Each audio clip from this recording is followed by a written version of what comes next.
حاضرین، ہمارے تمام مہمانان گرامی اسٹیج پر تشریف لا چکے ہیں اور اب ہم اپنے سیشن کا باقاعدہ آغاز کرنے جا رہے ہیں، لیکن گفتگو کے آغاز سے پہلے میں یہ بتاتا چلوں کہ نظامت کے ساتھ ساتھ اس سیشن میں میری ذمہ داری دو شعراء پر گفتگو کرنے کی بھی ہے، جس میں ایک نون میم راشد ہیں اور دوسرے ثروت حسین۔ دوسری بات جو میں یہاں کہنا چاہوں گا وہ یہ کہ اس سیشن میں ہم کم و بیش 17 نظم نگاروں کو کا احاطہ کرنے کی کوشش کریں گے، ان کی شاعری کا، اور وقت ہمارے پاس تھوڑا محدود ہے، تو میں شروع میں ہی تمام شرکائے گفتگو سے یہ التماس کروں گا کہ اپنی گفتگو کو 5 منٹ تک ایک شاعر کے حوالے سے محدود رکھیں۔ اور تیسری بات یہ کہ اس میں میرا خیال ہے کہ ہمیں ایک کرونالوجیکل آرڈر سے چلنا چاہیے تاکہ ایک منطقی تسلسل جو ہے وہ اس سیشن میں برقرار رہے، اور گفتگو ہم اس طرح کر لیتے ہیں کہ جو سب سے سینئر جسے کہنا چاہیے کہ نظم نگار ہیں، ہم ان سے گفتگو کا آغاز کریں۔ تو جوش صاحب سے میرا خیال ہے کہ ہمیں گفتگو کا آغاز کرنا چاہیے۔ جوش صاحب کی شاعری پر جو گفتگو کر رہے ہیں وہ ڈاکٹر عامر سہیل ہیں، اور میں ان سے ملتمس ہوں کہ وہ اپنے خیالات کا اظہار کریں جوش صاحب کی شاعری پر۔ بہت شکریہ۔ ایکچولی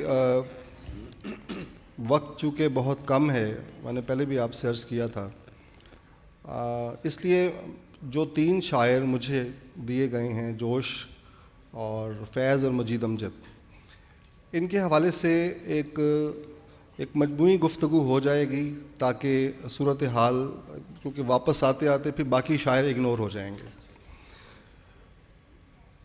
جیسے کہ سب جانتے ہیں جوش، فیض اور مجید امجد کے حوالے سے کہ ہماری جدید اردو نظم کی جو سینسبلٹی ہے اور جو سینسوسنس ہے، اس حوالے سے یہ تینوں شاعر بڑی اہمیت کے حامل ہیں۔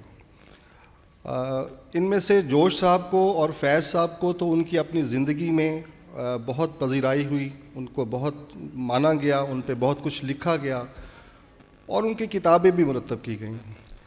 جوش صاحب ہماری جدید نظم کا ایک سمجھے کہ ایسا تہذیبی حوالہ ہے جہاں ایک تہذیبی روح جو ہے وہ دوسری تہذیبی روح کے اندر منتقل ہوتی ہوئی نظر آتی ہے۔ فیض جوش صاحب نے ایک ایسا دور بھی دیکھا جو ہماری کلاسیکی شاعری سے شروع ہوتا ہوا اور وہ ہماری ایک ماڈرن سینسیبلٹی تک جو آتا ہے۔ پھر جوش اس اعتبار سے بھی بہت ورسٹائل رہے ہیں کہ انہوں نے اپنے موضوعات کو بہت ڈائیورس رکھا ہے۔ ان کے ہاں محبت بھی ہے، عشق بھی ہے، سب جانتے ہیں، اور خاص طور پہ جو ان کا ورلڈ ویو بنتا ہے آگے چل کے، اور وہ بنتا ہے ان کا ایک پروگریسو پوائنٹ آف ویو، ان کا جو ایک ترقی پسند حوالے سے۔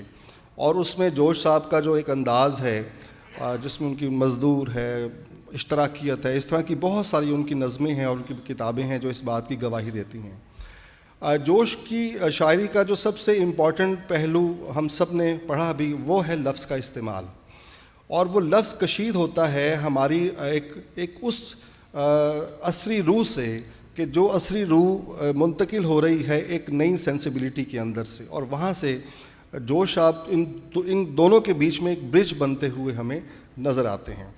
پھر جوش کا جو ایک ریلیجس ایک پرسپیکٹیو تھا، اس نے بھی ان کی شاعری کو کافی حد تک متاثر کیا، اور ان کا جو ایک لحن بنا، ان کا جو انداز بیاں بنا اور لفظ کا جو استعمال ان کے ہاں آیا، اس نے جوش صاحب کے اندر ایک خاص طرح کی خطابت اور خاص طرح کا ایک پھیلاؤ جو ہے وہ نمایاں کیا، جس کے سبب ان کی شاعری میں ہمیں گن گھرج بھی نظر آتی ہے، ان کی شاعری میں ایک بلند آہنگ لہجہ بھی نظر آتا ہے اور جوش بھی نظر آتا ہے۔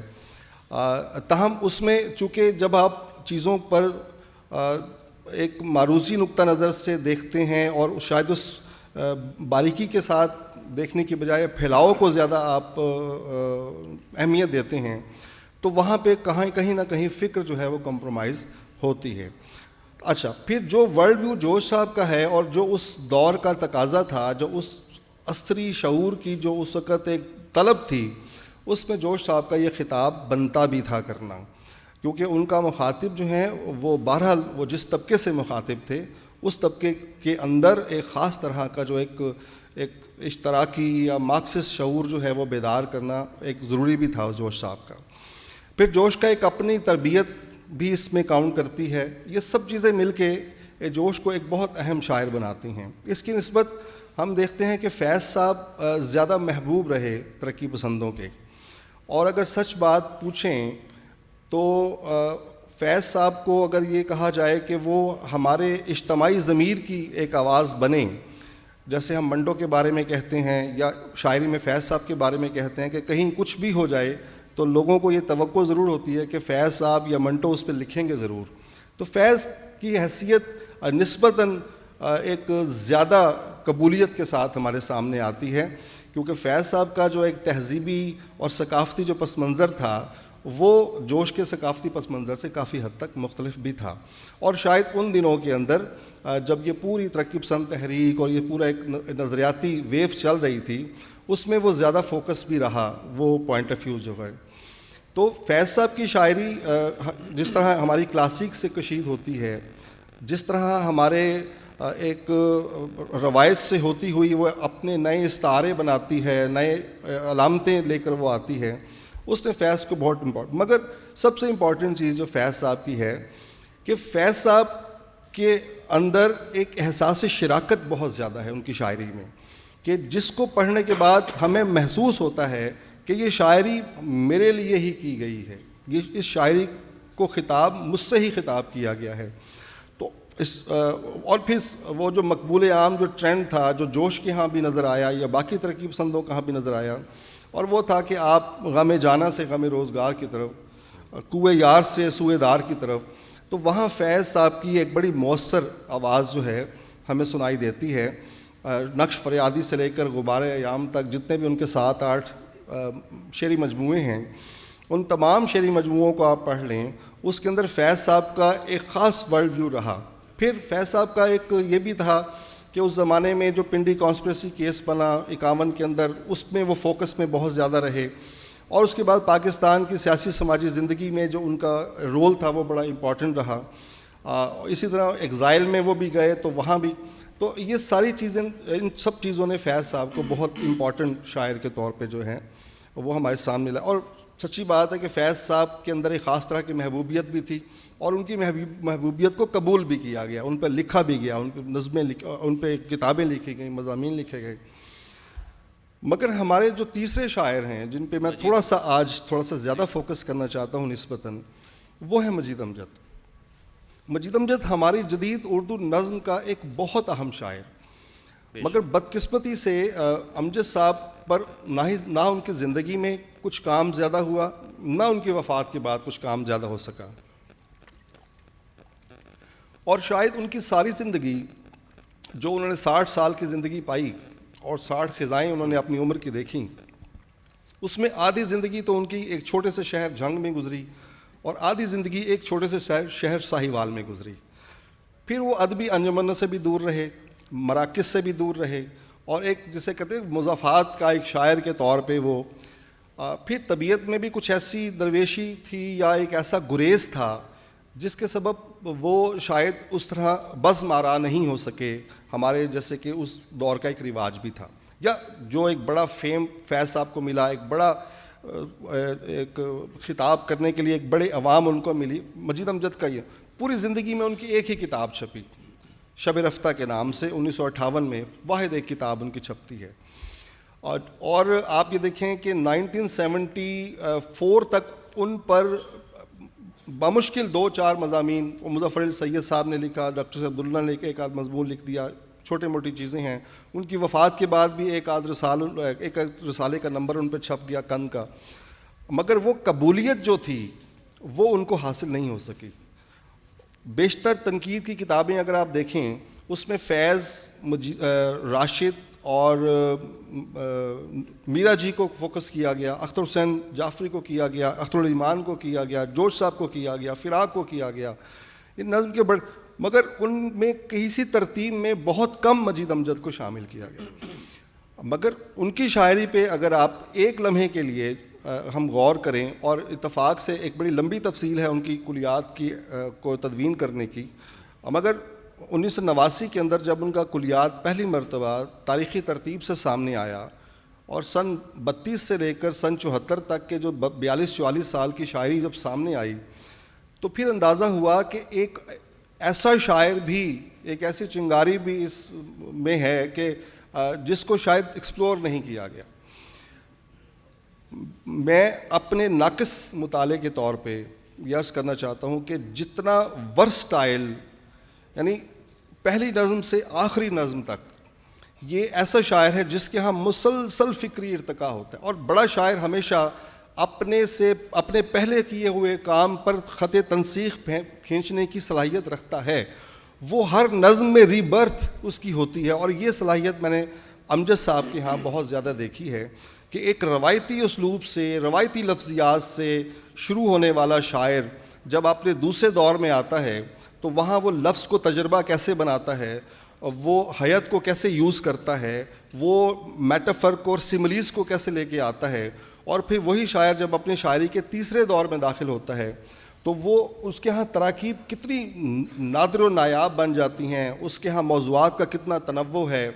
یعنی سائنس، فلسفہ، تصوف، کونیات، خدا، انسان اور کائنات کا تصور، جبر، اختیار، یہ ساری چیزوں کو، اور ساتھ ہی ساتھ اپنے کنٹمپریری جو فلاسفیکل پوائنٹ آف ویو ہے جس میں وجودیت بھی شامل تھی اور لسانی تشکیلات بھی شامل تھیں، اس کو ایک پورے ایک ٹوٹیلٹی کے اندر ایک تجربہ بنانا. ڈاکٹر صاحب، اگر ہم آپ کی بات کو ایک خلاصہ کرنا چاہیں، آپ اپنے تینوں شاعروں کا آپ نے ایک طرح سے تقابل بھی پیش کیا اور ان کی شاعری کے کچھ جیسے کہنا چاہیے کہ اس کے تجزیاتی پہلو بھی ڈسکس کیے، تو آپ کیا کہنا چاہیں گے ان تینوں کے بارے میں اپنا خلاصتاً؟ آپ میں صرف 2-4 جملوں میں آپ کو، میں بات ختم نہیں کر رہا تھا اپنے. میں شاعروں کو کے موازنے کا قائل نہیں ہوں. ہر ایک شخص کا، ہر شاعر کا ایک اپنا پوائنٹ آف ویو، ایک اپنا ورلڈ ویو ہوتا ہے زندگی کے بارے میں، ذات کے بارے میں، سماج کے بارے میں، اور وہ قابل احترام ہوتا ہے. میں اس گفتگو میں آج دوستوں کے سامنے صرف مجید امجد کو اس لیے زیادہ فوکس کر رہا ہوں کہ وہ ہمارے ریڈار میں بہت کم آئے ہیں. شاید ہمارے پنجاب میں اس پر تھوڑا کام ہوا، خواجہ ذکریہ وزیر آغا صاحب نے کام کیا، مگر یہاں میں نے دیکھا نسبتاً ان کے اوپر کم. میں صرف آخری چند جملوں میں کہ تیسرے دور میں یعنی ایک ایسا شاعر جو نادر تراکیب بنا رہا ہے، جو نادر موضوعات لے کے آتا ہے، جو لاجواب استعارے اور تشبیہات اور علامتیں لے کے آتا ہے. 1969 سے 1974 تک کے 5-6 سال کے اندر اس کی شاعری میں ایک ایسا جسے کہتے ہیں نا تبدیلی رونما ہوتی ہے کہ تراکیب کو پسند کرنے والا تراکیب کو چھوڑ دیتا ہے، حیتوں کو پسند کرنے والا حیاتی تجربات کو ختم کر کے صرف ایک ہی حیت کو پکڑتا ہے. اور جو آخری 150-200 نظمیں ہیں، بعض اوقات مجھے احساس ہوتا ہے کہ در حقیقت ایک ہی نظم ہے جو مختلف وقفوں میں کہی گئی. اور جتنا پیچیدہ انسانی تجربہ اپنے contemporary philosophical point of view سے لے کر اور ایک انسان کی ذات کے تجربے تک، وہ اگر ہم اس کو تھوڑا سا انالائز کرنا چاہیں تو ہمیں آخری دور کی نظموں کو دیکھنا ہوگا. یہ تینوں شاعر بہت بڑے ہیں اور ان کا موازنہ میرا خیال ہے کرنا بھی نہیں چاہیے. بہت شکریہ. اور فیض صاحب کے حوالے سے، مجید امجد صاحب کے حوالے سے آپ نے گفتگو فرمائی، اور جوش صاحب کے حوالے سے. اب فیض کا ذکر ہو، جوش صاحب کا ذکر ہو، مجید امجد کا ذکر ہو، تو میرا خیال ہے کہ اب ہمیں میرا جی پر بات جو ہے وہ کرنی چاہیے. تو میں محترم فراست رضوی صاحب سے گزارش کروں گا کہ وہ اظہار خیال فرمائیں میرا جی کی شاعری پر. سلمان سرور صاحب بہت بہت شکریہ. مجھے 3 شاعروں کے بارے میں بتایا گیا کہ مجھے ان پہ گفتگو کرنی ہے. اس میں میرا جی، مصطفیٰ زیدی اور سارہ شگفتہ شامل ہیں. میرا جی کے بارے میں کوئی بات کہنا جو ہے وہ بہت آسان ہے. ان کی زندگی جو ہے وہ ہم سب جانتے ہیں، ان کے خیالات کے بارے میں بھی ہم جانتے ہیں، کیونکہ وہ ایک رجحان ساز شاعر تھے. اردو ادب کی تاریخ میں ایسے لوگ کم ملتے ہیں جو ایک مکتب فکر کی حیثیت رکھتے ہوں، جو اتنے بڑے ٹرینڈ سیٹر ہوں کہ صدیوں تک برسہ برس ان کے خیالات، ان کے افکار، ان کے اسلوب کو کاپی کیا جائے اور اس سے نئے نئے زاویہ فکر، نئے نئے زاویہ سخن پیدا ہوں. تو وہ تنہا اپنی ذات میں ایک ایسی دانشگاہ تھے، ایک ایسا مکتبہ فکر تھے۔ حلقہ ارباب ذوق کی بہت سی شخصیات مشہور ہیں، یوسف ظفر ہیں، مختار صدیقی ہیں، الطاف گوہر ہیں، ضیاء جالندھری ہیں، لیکن حلقہ ارباب ذوق کی جو بنیادی شخصیت تھے وہ میرا جی تھے۔ ان کی زندگی بہت دکھوں میں گزری، بہت تکلیف میں گزری، انہوں نے بہت کم عمر پائی، وہ غالباً 37 سال کی عمر میں اس خاکدان عالم سے چلے گئے۔ 1912 میں وہ پیدا ہوئے اور 1949 میں جو ہے وفات پا گئے۔ اس کم عمری میں اور اتنی دکھ بھری زندگی میں انہوں نے جتنا لکھا ہے اس کو دیکھ کے حیرت ہوتی ہے۔ اردو مرکز لندن نے ان کا کلیات جو شائع کیا ہے وہی 1000 صفحات سے زیادہ ہے۔ پھر ان کے مجموعے ہیں خیمے کے آس پاس، نگار خانہ، گیت ہی گیت، میرا جی کے گیت، اور اس کے علاوہ اس زمانے کا جو ایک بہت مشہور ادبی رسالہ تھا شاہد احمد دہلوی جس کے مدیر تھے ساقی، جس میں عسکری صاحب کا کالم بہت ہی مشہور ہوا جھلکیاں کے نام سے، اسی میں میرا جی اس نظم کے بارے میں اس عنوان سے وہ کسی نظم پر، کسی تخلیق پر ایک بہت زبردست قسم کا تنقیدی تبصرہ کرتے تھے۔ وہ بھی بعد میں اس کا انتخاب بھی اس نظم کے بارے میں اسی عنوان سے جو ہے وہ شائع ہوا۔ تو میرا جی کی سب سے بڑی خوبی یہ ہے کہ انہوں نے اپنی شاعری کو مقامی ثقافت سے جوڑا، خاص طور پہ جو ہندو تہذیب اور ہندی دیومالا ہے وہ ان کی شاعری کا ایک غالب حصہ ہے۔ اور جیسے کہ ابھی ناصر عباس نیّر صاحب نے گفتگو کرتے ہوئے فرمایا کہ ڈاکٹر وزیر آغا نے ان کی شاعری کو دھرتی پوجا سے تشبیہ دی۔ خود انہوں نے اپنی نثر میں کئی جگہوں پر یہ لکھا ہے کہ میری شاعری جو ہے وہ اس عہد کی جو سیاسی سماجی کشمکش ہے اور جو نوجوانوں کے مسائل ہیں اور جنہوں نے آخر میں جا کے ایک جنس کا مسئلہ جو ہے اس کی حیثیت اختیار کر لی ہے، اس کو جو ہے میں نے وشنو خیالات کی روشنی میں دیکھا ہے۔ یعنی وشنو شیوا جی، شنکر بھگوان، تو کیونکہ شنکر بھگوان ہندو میتھالوجی میں ایک ایسی شخصیت ہیں جو جنس کے حوالے سے ایک بہت مرکزی حیثیت رکھتے ہیں، اور وشنو بھگوان کے ہاں ہندو میتھالوجی میں جو جنس کا تصور ہے وہی جنس کا تصور آپ کو ان کی شاعری میں ملے گا۔ حالانکہ فرائیڈین جنس کے تصور کا بہت ذکر کیا جاتا ہے ان کی شاعری کے بارے میں، لیکن آپ جس رخ سے بھی دیکھیے تو فرائیڈین جنس کے جو تصورات ہیں جیسے ایڈیپس کمپلیکس ہے اور بہت سی چیزیں انکانشس کے حوالے سے بھی انہوں نے جنس کی بہت سی تشریحات کی ہیں، اس کا تعلق کوئی بھی میرا جی سے نہیں بنتا، کسی طرح سے بھی نہیں بنتا۔ جو ہندی میتھالوجی میں، ہندی اساطیر میں جو جنس کا تصور ہے اس کو انہوں نے اڈاپٹ کیا، کیونکہ ہندو میتھالوجی میں جنس جو ہے وہ بہت مقدس اور بہت محترم سمجھی جاتی ہے، وہ جو ہے انسان کے تخلیقی عمل کا ایک بہت بڑا ذریعہ اس کو وہ سمجھتے ہیں اور اس کو عبادت کے لائق سمجھتے ہیں، اور اس کی ہندوؤں میں اس کے الگ مندر ہیں، اس کی پوجا بھی کی جاتی ہے۔ تو وہ جو ہے اس کو انہوں نے اختیار کیا۔ پھر بندرا بن کا لفظ ان کے یہاں بہت نظر آتا ہے، یہ بڑا کی ورڈ ہے۔ بندرا بن ایک جنگل ہے متھرا کے مشرقی کنارے کی طرف، مشرقی حصے کی طرف ایک قصبہ ہے جس کا نام ہے گوکل، جہاں شری کرشن مہاراج رہتے تھے۔ تو شری کرشن جو تھے وہاں قریب ہی ایک جنگل ہے جو بہت گھنا جنگل ہے، آج بھی ہے، اس کا نام بندرا بن ہے۔ وہ ہندی شاعری میں بھی ایک علامت ہے اور اردو شاعری میں بھی ایک شعری استعارہ ہے، کیونکہ بندرا بن میں شری کرشن جو تھے وہ رادھا کی اور اپنی گوپیوں کے ساتھ اور ان کی سہیلیوں کے ساتھ گائے چرایا کرتے تھے۔ تو کئی جگہ انہوں نے بندرا بن کا لفظ لکھا ہے، تو بلکہ اپنے دل کو کہا ہے کہ اس کو جو ہے ہم نے ایک بندرا بن بنا لیا ہے۔ تو یہ اس طرح سے ہندو دیومالا کا جو اثر تھا وہ ان کی شاعری پر تھا، کیونکہ وہ جو تھے وہ ہر اس اصول کو توڑ دینا چاہتے تھے جس کا تعلق روایت سے تھا۔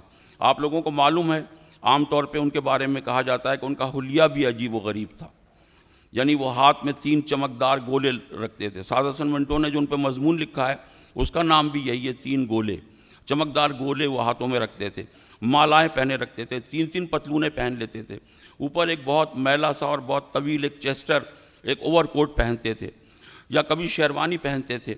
تو وہ جو تھے تو ان کا لباس، ان کا حلیہ، اصل میں وہ روایت کی کسی چیز سے اپنے آپ کو ریکگنائز نہیں کرنا چاہتے تھے، کسی چیز سے آئیڈینٹیفائی نہیں کرنا چاہتے تھے، وہ اس سے مختلف نظر آنا چاہتے تھے۔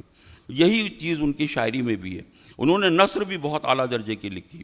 مشرق اور مغرب کے نغمے پڑھ کے حیرت ہوتی ہے کہ جس طرح انہوں نے مغربی شاعری کی بصیرت کو ہم تک پہنچایا ہے، اور جس طرح انہوں نے اس کو ڈی کوڈ کیا ہے، اور جتنی گہرائی سے انہوں نے سمجھا ہے۔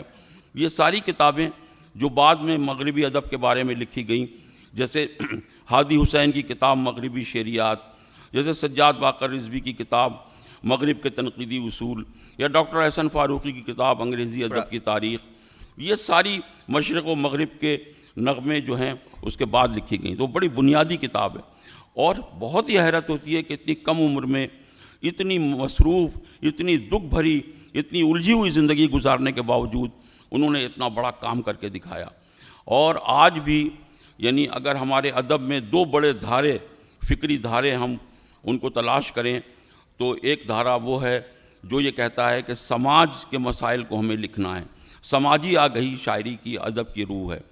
دوسرا وہ نقطہ نظر ہے جو یہ کہتا ہے کہ فرد جو ہے وہ اہمیت رکھتا ہے، فرد کے ذاتی دکھ، اس کی داخلیت، اس کے سکھ، جو اس کے مسائل ہیں، فرد ہی اس کائنات میں، انسان ہی ایک مرکز ہے اور ایک محور ہے، جس کے عسکری صاحب بھی بہت بڑے دائی ہیں، سلیم احمد صاحب بھی دائی ہیں، اور دوسری طرف ممتاز حسین ہیں، عالم سرور ہیں، اور شاعروں میں بھی اسی طرح آپ تقسیم کر سکتے ہیں۔ وقت کم ہے، سب کے نام نہیں لیے جا سکتے۔ میں گزارش کروں گا کہ یعنی ادب برائے ادب اور ادب برائے زندگی کی جو تقسیم ہے وہ بھی اسی بنیاد پہ ہے کہ ایک طرف میرا جی ہیں اور ایک طرف جو ہے سجاد ظہیر کا نقطہ نظر ہے۔ تو وہ بہت بڑے آدمی تھے، اور انہوں نے ثابت کیا کہ تکرار سے کبھی بڑا ادب پیدا نہیں ہوتا، نقالی سے کبھی بڑا ادب پیدا نہیں ہوتا۔ ادب کے لیے ضروری ہے کہ وہ اوریجنل ہو، کوئی ایسی بات کہے جو اس سے پہلے نہ کہی گئی ہو، بھلے وہ بات ناکام ہو، اس میں کوئی ادھورا پن ہو، اس میں کوئی کمی ہو، لیکن اس بات کی اندر جو صداقت موجود ہے وہ ہمیشہ زندہ رہنے کی صلاحیت رکھتی ہے۔ بہت شکریہ، بہت شکریہ، بہت عمدہ گفتگو آپ نے کی، اور میرا جی کے کی شخصیت اور ان کا جو فن ہے اس کا تجزیہ بڑی خوبصورتی سے کیا۔ اور جہاں ایک طرف میرا جی جو ہے ان کی شخصیت اور ان کی شاعری ہمیں نظر آتی ہے، اسی دور میں ہمیں دوسری طرف نون میم راشد نظر آتے ہیں۔ تو نون میم راشد کے حوالے سے کچھ جو ہے وہ تجزیہ، کچھ ان کی شاعری پر بات کرنا چاہوں گا میں۔ تو میں یہ سمجھتا ہوں کہ راشد کو ہم جدید اردو نظم کا سرخیل کہہ سکتے ہیں، اور وہ اس لیے کہ ایک طرف تو وہ نظم جو آزاد نظم ہے اس کے بنیاد گزاروں میں سے ہیں، لیکن اگر ہم پوری اردو کی جو شعری روایت ہے اس میں دیکھیں تو راشد کی نظم جو ہے وہ نہ صرف ایک سنگ میل تھی بلکہ ایک بہت اہم موڑ بھی تھی۔ اس کی وجہ کیا ہے؟ کیونکہ راشد نے صرف فنی سطح پر جو ہے اس میں جدت طرازی نہیں کی، بلکہ اردو کو، اردو شاعری کو کئی فکری جہتوں سے بھی جو ہے وہ روشناس کروایا۔ آپ کے 4 شعری مجموعے منظر عام پر آئے، جن میں ماورا، ایران میں اجنبی، لام مساوی انسان اور گما کا ممکن شامل ہے۔ کسی بھی شاعر کی شاعری کا جب ہم تجزیہ کرتے ہیں تو میرا خیال ہے کہ ہمیں اس کی شاعری کا محور تلاش کرنا چاہیے۔ راشد کی شاعری کا محور جدید انسان ہے، جیسا کہ اپنی ایک نظم زندگی سے ڈرتے ہو اس میں وہ کہتے ہیں کہ اژدہا میں انسان سے فرد کی نوا آئی، ذات کی صدا آئی، راہ شوق میں جیسے راہ رو کا خون لپکے، ایک نیا جنوں لپکے، آدمی چھلک اٹھے، آدمی ہنسے دیکھو، شہر پھر بسے دیکھو۔ یہ دنیا کئی حوالوں سے قطبین میں منقسم ہے، جیسے فرد اور معاشرہ، شخصی انا، قومی وقار، داخلی اضطراب، سماجی انتشار۔ راشد کی نظم کا جو خمیر ہے وہ انسان کے داخلی اضطراب اور اس سے جڑے جو نفسیاتی الجھاؤ ہے اس سے اٹھتا ہے۔ اس الجھاؤ میں فرد کی تنہائی بھی ہے اور خوف بھی، اس کی خواہشات بھی ہیں اور خواب بھی۔ راشد اپنی ایک نظم میرے بھی ہیں کچھ خواب میں ان خوابوں کا تذکرہ کچھ اس طرح کرتے ہیں کہ عشق ازل گیر و ابد تاب، میرے بھی ہیں کچھ خواب، وہ خواب ہیں آزادی کامل کے نئے خواب، ہر سعی جگر دوست کے حاصل کے نئے خواب، آدم کی ولادت کے نئے جشن پہ لہرات جلاجل کے نئے خواب، اس خاک کی سطوت کی منازل کے نئے خواب، یا سینہ گیتی میں نئے دل کے نئے خواب، عشق ازل گیر و ابد تاب، میرے بھی ہیں کچھ خواب۔ راشد کی شاعری کا انسان تو جدید ہے، مگر جس معاشرے میں اس نے آنکھ کھولی وہ معاشرہ جدید نہیں ہے، لہٰذا وہ انسان ایک طرف تو داخلی کرب میں مبتلا ہوتا ہے تو دوسری جانب وہ معاشرے پہ تنقید اور طنز بھی کرتا ہے، اور یہ طنز معاشرے کے فرسودہ نظام پر بھی ہے اور ان لوگوں پر بھی جو اس نظام کا حصہ ہیں۔ اپنی ایک نظم تعارف میں ان کے طنز کا انداز ملاحظہ فرمائیے۔ وہ کہتے ہیں، اجل ان سے مل کہ یہ سادہ دل، نہ اہل صلاۃ اور نہ اہل شراب، نہ اہل ادب اور نہ اہل حساب، نہ اہل کتاب، نہ اہل کتاب اور نہ اہل مشین، نہ اہل خلا اور نہ اہل زمین، فقط بے یقین، اجل ان سے مت کر حجاب، اجل ان سے مل۔ راشد کی نظموں کا انسان جب خود کو اس معاشرے میں مسفٹ محسوس کرتا ہے تو وہ فرار کی راہ اختیار کرتا ہے، لیکن سوال یہ ہے کہ وہ جائے تو آخر جائے کہاں؟ اس موقع پر راشد اور فیض کی شاعری کا ایک خوبصورت تضاد ہمارے سامنے آتا ہے۔ فیض اپنے محبوب کے پہلو سے اٹھ کر سماج کے ناہموار رستوں پر چل نکلتے ہیں، جبکہ راشد دنیا کے لا یعنی جھمیلوں سے بھاگ کر ایک معشوقہ کی آغوش میں پناہ لیتا ہے۔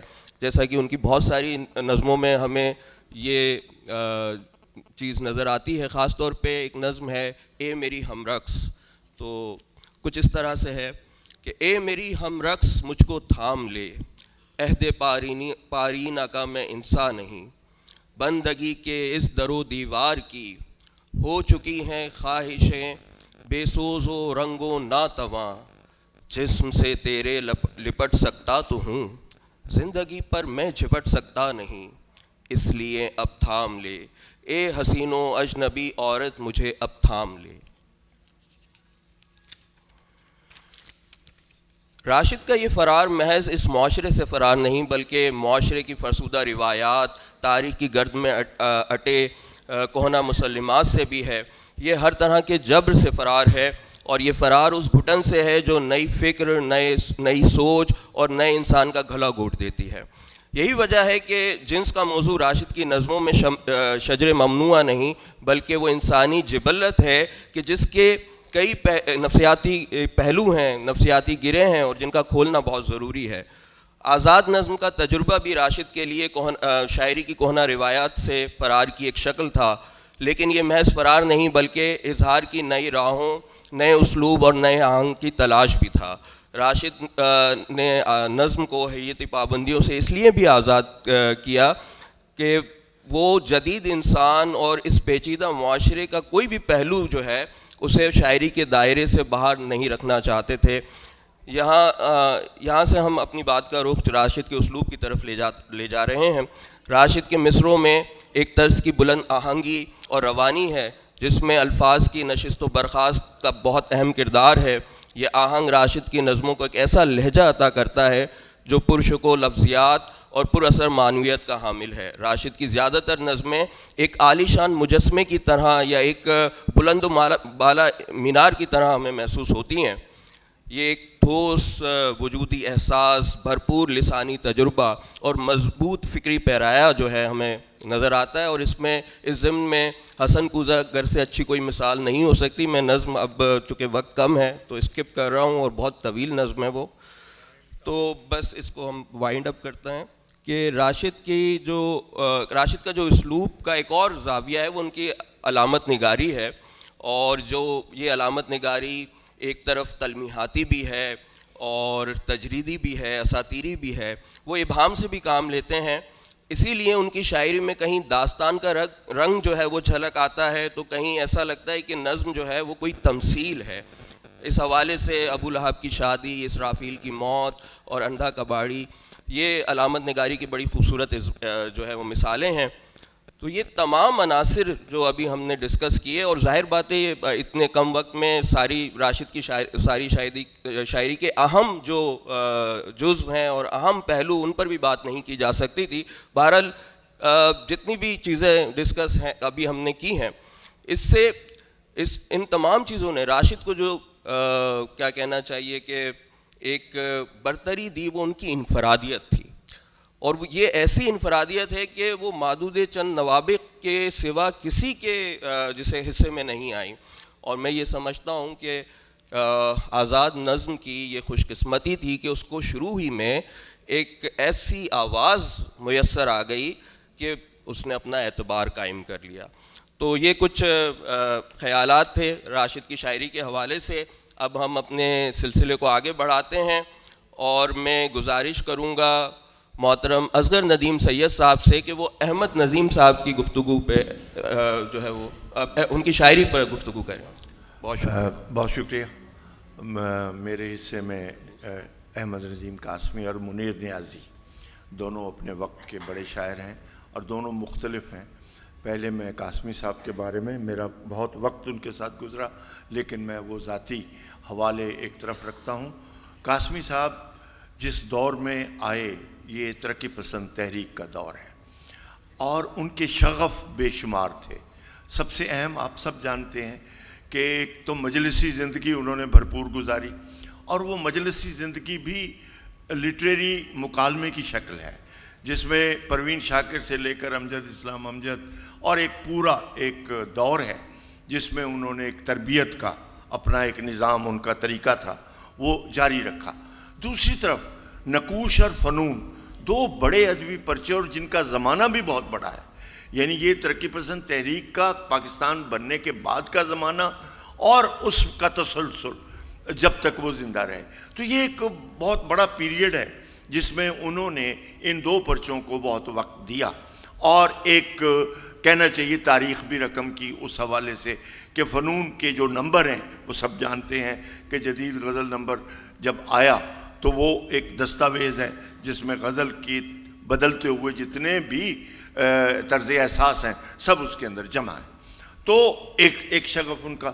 پھر ان کی خوش قسمتی یا ان کے ساتھ بدقسمتی تو نہیں کہوں گا، یعنی ان کے ساتھ ایک مسئلہ رہا، اور وہ آپ کے سامنے ہے، وہ ہے ترقی پسند دور.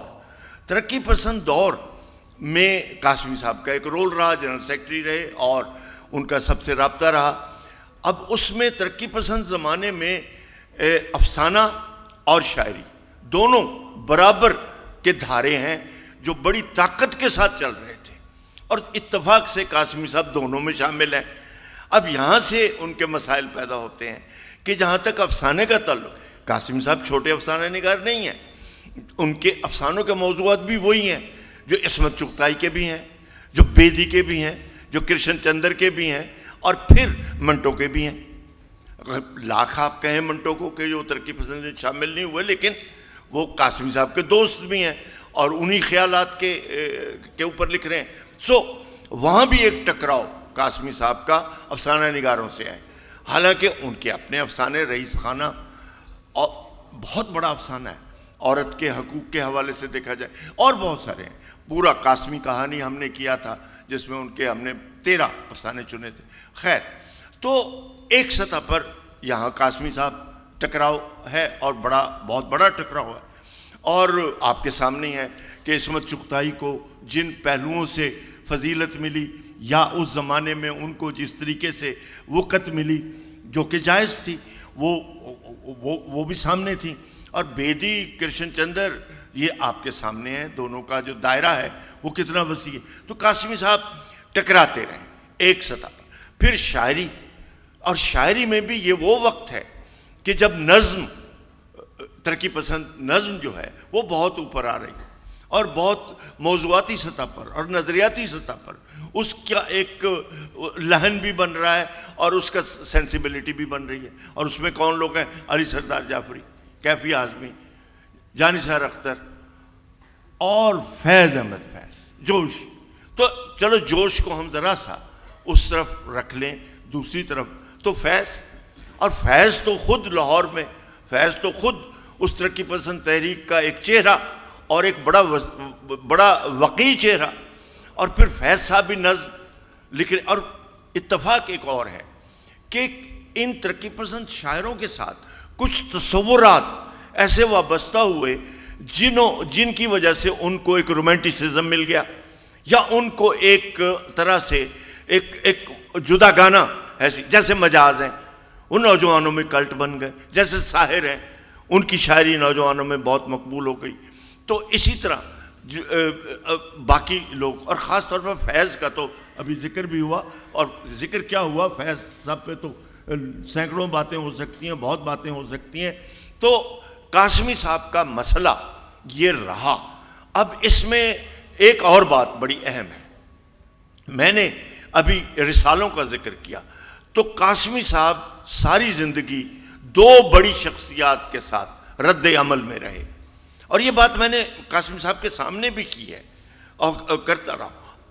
ایک وزیر آقا فنون کے اعتبار سے کہ ادھر اوراق کا گروپ، ادھر فنون کا گروپ، کیسے بنا، کیوں بنا، وہ ایک الگ بحث ہے، میرے پاس وقت نہیں ہے، لیکن اس طرح ہوا. وہ رد عمل ایک اپنی جگہ پر. پھر فیض صاحب کے ساتھ رد عمل، اور فیض صاحب کے ساتھ جو رد عمل ہے اس کی تو وجوہات ہیں، اس میں تو بہت سارے واقعات ہیں.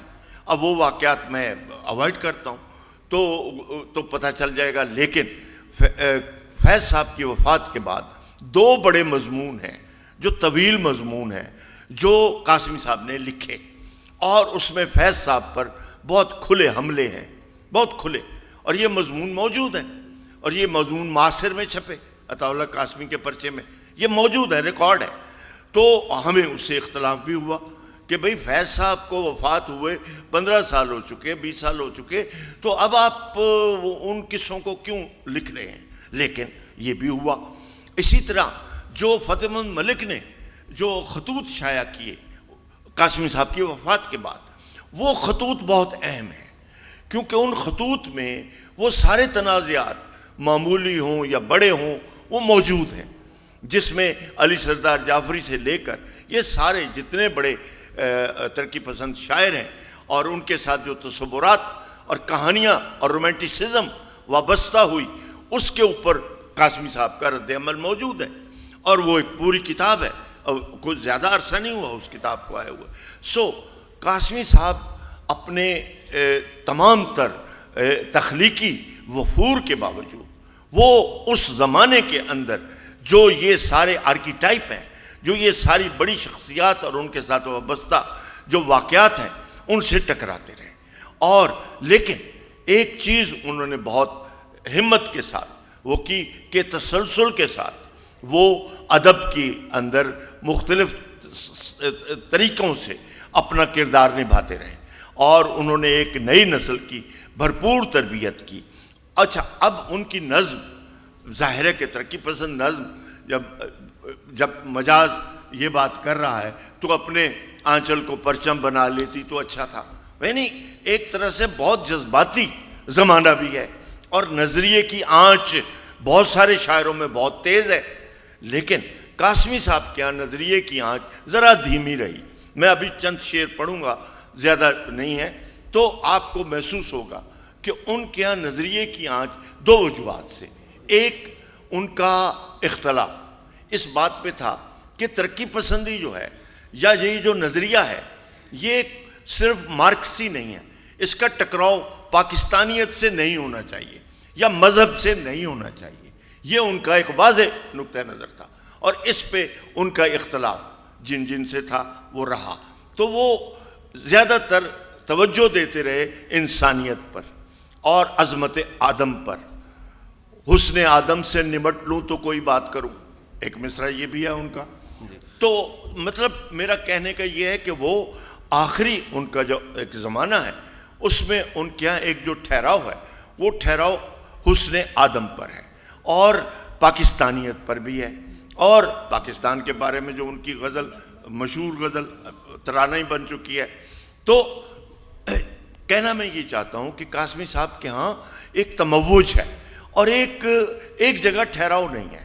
اور ایک مختلف طریقوں سے وہ آگے بڑھتے رہے ہیں. چند شعر اب قاسمی صاحب کے اگر آپ دیکھیں جن کو بہت پذیرائی ملی, بہت شہرت ملی, جیسے کہ کون کہتا ہے کہ موت آئی تو مر جاؤں گا, میں تو دریاؤں سے پھر زندگی شمع کی مانند. اب اس میں ان کا وہی نظریہ ہے جو ہم ہیں چراغ آخر شب, ہمارے بعد اندھیرا نہیں اجالا ہے. ظہیر کاشمیری نے جب کہا تو وہی بات انہوں نے کہی, زندگی شمع کی مانند جلاتا ہوں ندیم, بجھ تو جاؤں گا مگر صبح تو کر جاؤں گا.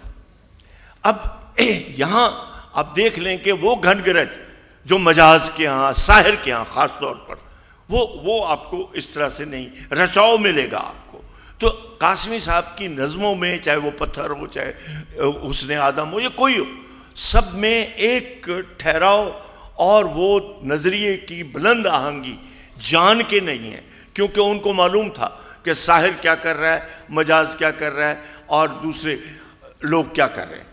اسی طرح ان کا ایک شعر ہے, صبح ہوتے ہی نکل آتے ہیں بازار میں لوگ, صبح ہوتے ہی نکل آتے ہیں بازار میں لوگ, گٹھلیاں سر پہ اٹھائے ہوئے ایمانوں کی.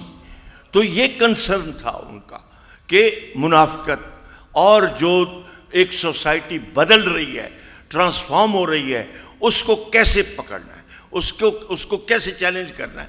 تو یہ ایک دور ہے جس میں اس منافقت اور جو بدلتی ہوئی قدریں تھیں ان کو انہوں نے اس پہ لکھا. ایک شعر اور ہے, عمر بھر سنگ زنی کرتے. اب یہ جواب ہے اپنے ان لوگوں کو, عمر بھر سنگ زنی کرتے رہے اہل وطن, یہ الگ بات کہ دفنائیں گے اعزاز کے ساتھ. تو اس طرح یہ ان کا ایک سلسلہ رہا. اب میں منیر نیازی کے حوالے سے نہیں, اب ہم آپ کو دوبارہ زحمت دیں گے. نہیں, مگر منیر سے بڑا شاعر تو وہی کوئی ہے نہیں. بالکل, ایک صرف کرونولوجیکلی ایک تسلسل کو برقرار رکھنے کے لیے اگر مطلب ابھی دوبارہ آپ کی طرف آتے ہیں سر. جی ابھی میں ڈاکٹر نجیب آپ سے درخواست کروں گا کہ آپ اختر حسین جعفری کے حوالے سے گفتگو فرمائیں.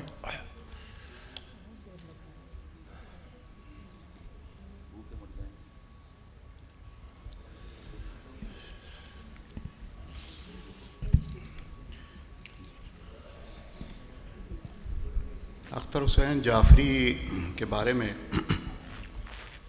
جو پہلی بات کی جا سکتی ہے وہ تو یہ ہے کہ ایک بڑا شاعر مگر بے دردی سے نظر انداز کیا گیا.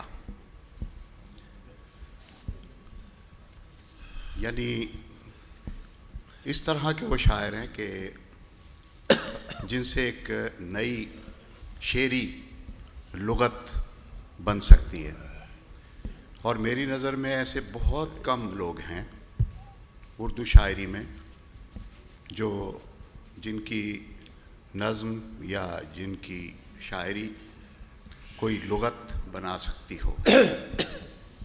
راشد بھی ان میں ہیں اور کچھ لوگ ہیں, مگر اختر حسین جعفری کو اس انداز سے کبھی دیکھا ہی نہیں گیا. ان کے بارے میں جو عام ایک تعارف ہے وہ تو یہ ہے کہ اکادمی ادبیات کی ایک سالانہ جلسے میں ضیاء الحق نے جو ایک تقریر کی تھی اس میں خاص طور سے ان کا ذکر تھا اور ان کی نظم کا ذکر تھا. وہ نظم میرے پاس ہے, میں ابھی اس کا تھوڑا سا پڑھوں گا بھی, ایک چھوٹا سا حصہ. تو ظاہر ہے کہ وہ پوری تقریر جو تھی اور جس نے لکھی تھی ان کا بھی ذکر اس سے پہلے ایک سیشن میں ہوا ہے. تو ان کو اور ایک دو اور لوگوں کو بھی غدار وطن کہا گیا اور انہیں مشورہ دیا گیا کہ وہ یہ ملک چھوڑ کے چلے جائیں.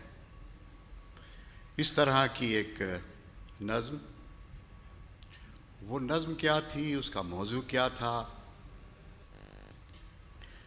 اس میں اتفاق سے اسی اکادمی کے جلسے میں جو مشاعرہ ہوا اس میں اقبال ساجد نے ایک غزل پڑھی، اپنی بڑی مشہور غزل ہے ان کی، جہاں بہوچال بنیاد فصیل و در میں رہتے ہیں، ہمارا حوصلہ دیکھو ہم ایسے گھر میں رہتے ہیں۔ ضیاء الحق کو مخاطب کر کے اس نے ایک شعر پڑھا کہ مزہ مل جائے گا تجھ کو بھی سنگ راہ بننے کا، تیرے جیسے تو اس کے پاؤں کی ٹھوکر میں رہتے ہیں۔ یہی موضوع ہے جو ان کی نظم کا بھی ہے، مگر وہ نظم تھوڑی سی میں ابھی سناتا ہوں، پھر دو چار باتیں کروں گا ان کے بارے میں، پھر اگلے موضوع پہ ہم جائیں گے۔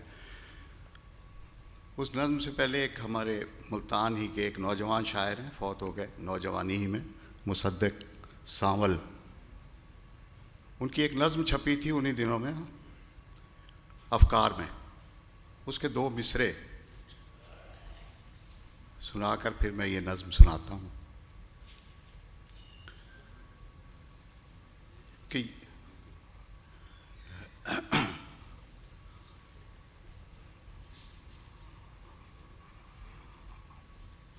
ابھی مجھے یاد آ جاتے ہیں، وہ 2 مصرے ہیں۔ میرا خیال ہے کہ آپ وہ جس نے، ہاں یاد آ گیا، وہ جس نے اس کو لحد میں رکھ کر لحد کے منہ پر چٹان رکھ دی، وہ یاد رکھے کہ اس نے گونگی زمیں کے منہ میں زبان رکھ دی۔ تو یہ جو نظم تھی جس کا بڑا اس زمانے میں شہرہ ہوا، اگر آپ محسوس کریں گے تو اس میں اس کے جو مصرے ہیں، اس میں جو باتیں کہی گئی ہیں، شاید ضیاء الحق صاحب کی اگلی پچھلی نسلوں میں سے بھی کسی کو پتہ نہ ہو کہ یہ کیا کہہ دیا اس نے، لیکن بہرحال جس نے ان کو وہ تقریر لکھ کر دی تھی اس نے اس کے کچھ حوالے بھی دیے تھے۔ خوان محنت پہ نان تازہ سے بوئے کشت فساد آئی، پہاڑ نے اس برس کوئی پھول کوئی پیغام اہل وادی کو جشن نوروز پر نہ بھیجا، نمائش گل نمود سبزہ ہوئی تو آہن گروں نے تختوں پہ طاقچوں پہ گلاب کی جگہ قفل رکھے، اور نمائش گل ہوئی تو بلبل کو قفل تا قفل، شاخ تا شاخ، مہر تا مہر فاصلوں کی مسافتوں سے نڈھال دیکھا۔ سمندر اس سال ساحلوں کے حصار میں تھا، نہ سایہ تیغ موج قاتل کے سر سے گزرا، نہ پرچم آپ سے کوئی فتح کا ستارہ گھری ہوئی کشتیوں میں اترا۔ خبر محاذوں سے جو بھی آئی بری خبر تھی۔ گروہ خود سوز کا تماشا، یہ بھی اس دور کا ایک فنومینا، گروہ خود سوز کا تماشا، اور جلے ہوئے بادباں پہ بارش کا سرسری عدل، فیصلے میں جواز کثرت، فیصلے میں جواز کثرت، اور شکستہ پر طائروں پر بندوق کا نشانہ، اور گھری ہوئی کشتیوں نے دیکھا کہ جشن کی رات قاتلوں نے لہو لہو پانیوں سے پوشاک صبح دھوئی، اور سخنوروں نے دکان گریا میں اس برس جو ظروف رکھے ہر ایک رت میں بھرے ہوئے تھے۔ وہ چاند ڈوبا تو بند بازار تعزیت میں افق افق سے ستارہ آیا، سہاگنوں نے وصال نامے میں ہجر کے استعارے لکھے۔ وہ چاند ڈوبا تو بام و در کے بجھے چراغوں نے اس برس آسمان نہ دیکھا۔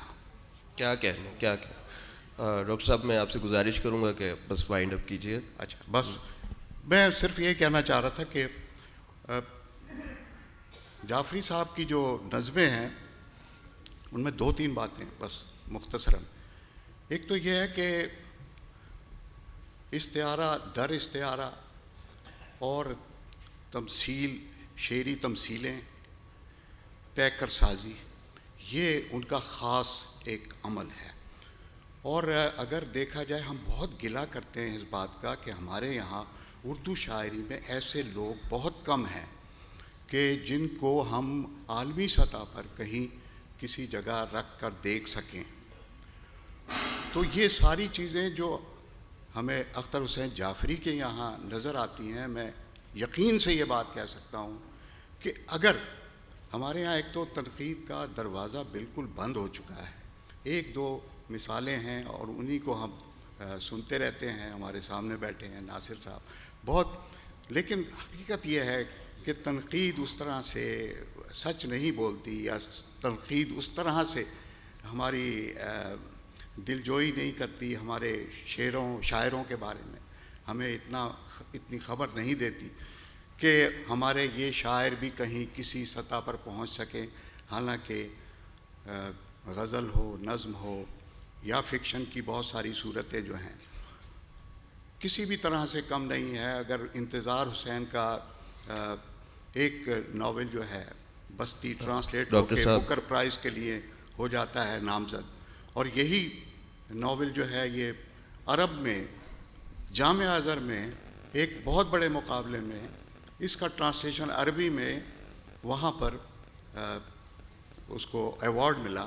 تو بات صرف یہی ہے کہ ہمارا ادب لوگوں تک پہنچ نہیں رہا. ایک تو یہ بات میں کروں. دوسرا یہ ہے کہ اختر حسین جعفری ان لوگوں میں سے ہیں جو صدیوں کے مدار میں گردش کرتے ہوئے الفاظ کو وہاں سے چنتے ہیں اور پھر ان الفاظ کو ایک نئے معنی اور ایک نئے سسٹم کا حصہ بنا سکنے کی طاقت رکھتے ہیں. بہت شکریہ ڈاکٹر صاحب.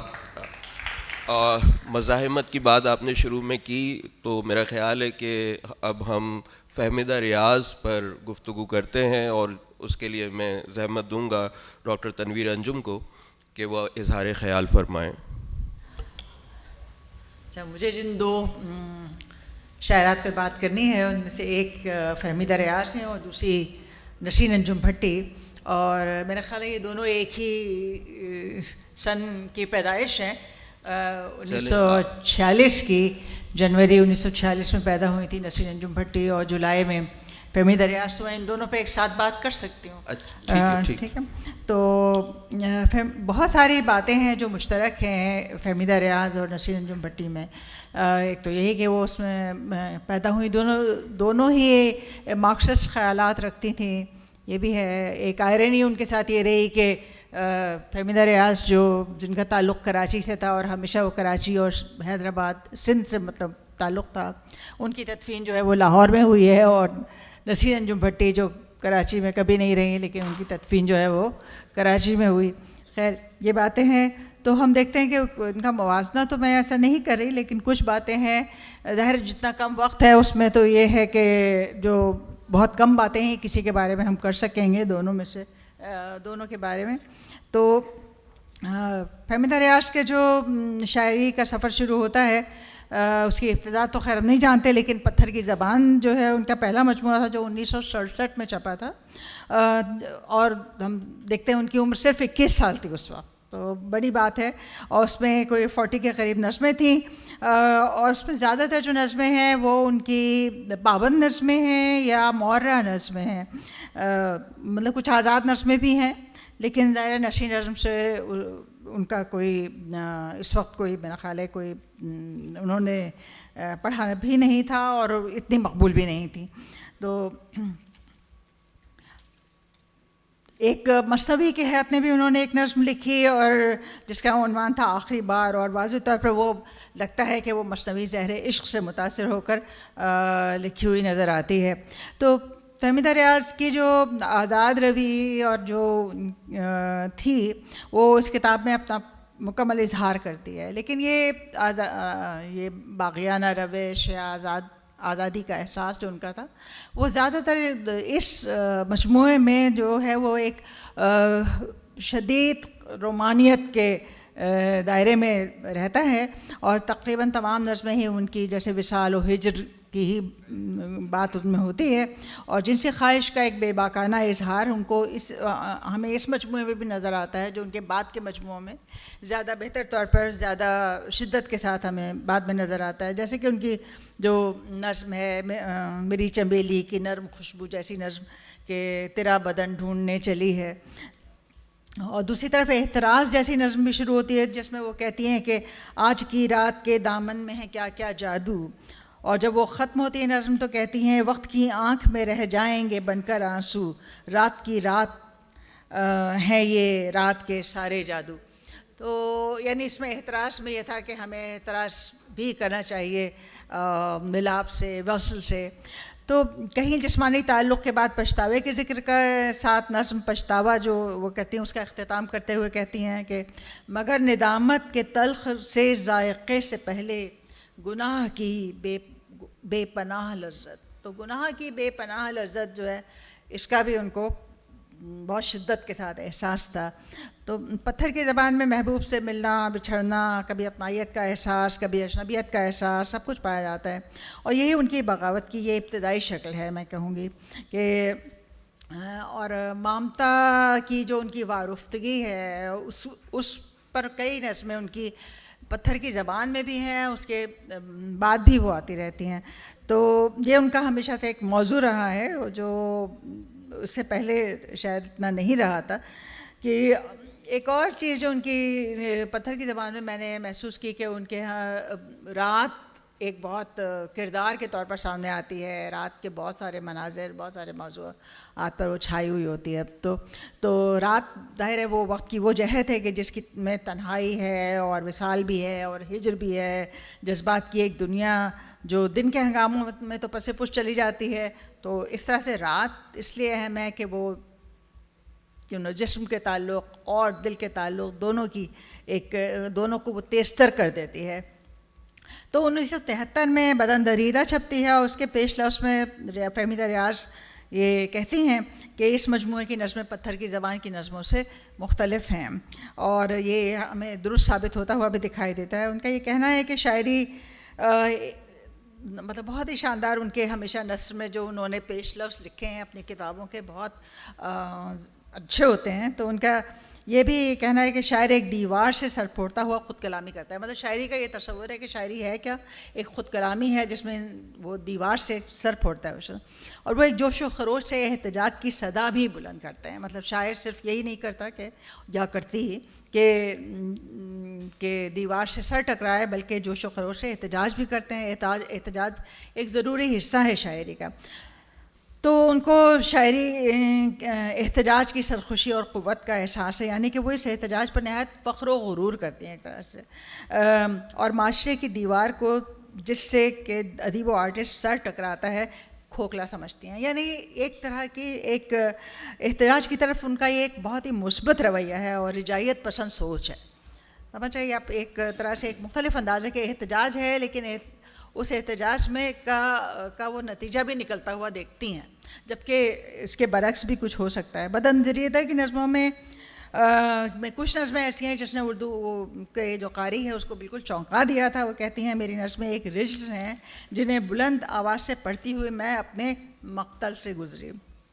تو وہ نظمیں جو بہت چونکاتی ہیں وہ ہیں لاؤ ہاتھ اپنا لاؤ ذرا، بدن دریدہ کے نام سے جو ہے، زبان کا بوسہ، اقلیمہ، مقابلہ حسن، اور وہ ایک زن ناپاک ہے۔ یہ وہ نظمیں ہیں جو میرا خیال ہے جن کے موضوعات زیادہ تر لوگ جو ہیں وہ جانتے ہیں۔ یہ بہت زیادہ ان کی مقبول اور مشہور ہونے والی نظمیں ہیں، اور ان میں ان کی باغیانہ فکر اور ان کا احتجاجی رویہ پوری شدت کے ساتھ اپنا اظہار کرتا ہے۔